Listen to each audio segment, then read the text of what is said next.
ঢাকা সিলেট ও ঢাকা চট্টগ্রাম রুটে ৮৫টি রেল সেতু ঝুঁকিপূর্ণ। মাঝে মধ্যে রেল সেতুগুলো দেবে বন্ধ হয়ে যাচ্ছে রেল চলাচল। যাত্রীদের আশঙ্কা যে কোনো সময় সেতু ধসে প্রাণহানি হতে পারে। তাদের অভিযোগ, সরকার সিলেট অঞ্চলের রেলের উন্নয়নে কোনো মনোযোগ দিচ্ছে না। সিলেটের সাথে ঢাকা ও চট্টগ্রামের রেল যোগাযোগ শুরু হয় ব্রিটিশ আমলে। এই দুই রুটে ছোট বড় মিলিয়ে ২৩৩টি সেতু, যার প্রতিটির বয়স এখন ৮০ থেকে ১০০ বছর। এর মধ্যে ৮৫টি সেতু খুবই ঝুঁকিপূর্ণ।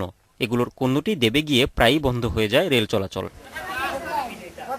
গত ২৯ মার্চ হবিগঞ্জের মাধবপুরে একটি রেল সেতু দেবে গেলে ট্রেন চলাচল ৪ দিন বন্ধ থাকে।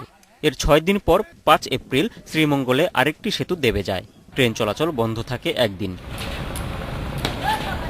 যাত্রীদের অভিযোগ, জরাজীর্ণ এই সেতুগুলো পুনর্নির্মাণের কোনো উদ্যোগ নিচ্ছে না সরকার।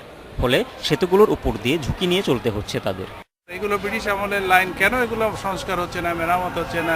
নরবড় লাইনের উপর দিয়ে এত রিস্ক নিয়ে কেন গাড়ি চলবে? অবশ্যই সরকারের উচিত যে এই যে ব্রিজ রাস্তাঘাট আরো হেভি করে করা উচিত, যাতে আমরা সবাই যেতে পারি। সেতুগুলো খুব পুরনো হয়ে গেছে বলে স্বীকার করেছে রেল কর্তৃপক্ষ। ব্রিটিশ আমলের রেল তৈরি তখন ব্রিজ তৈরি করা হয়েছে, তৈরি করার পরে রক্ষণাবেক্ষণ করা হইতেছে এবং মেরামত সময় সময় মেরামত ঝুঁকিপূর্ণ হইলে মেরামতের কাজ চলে।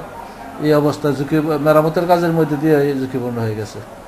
সিলেট অঞ্চলে প্রতিদিন ১২টি ট্রেনে চলাচল করছে প্রায় ১০,০০০ মানুষ। যাত্রীদের আশঙ্কা, ঝুঁকিপূর্ণ রেল সেতুগুলো পুনর্নির্মাণ না করলে যে কোনো সময় বড় ধরনের দুর্ঘটনা ঘটতে পারে। Independent news desk.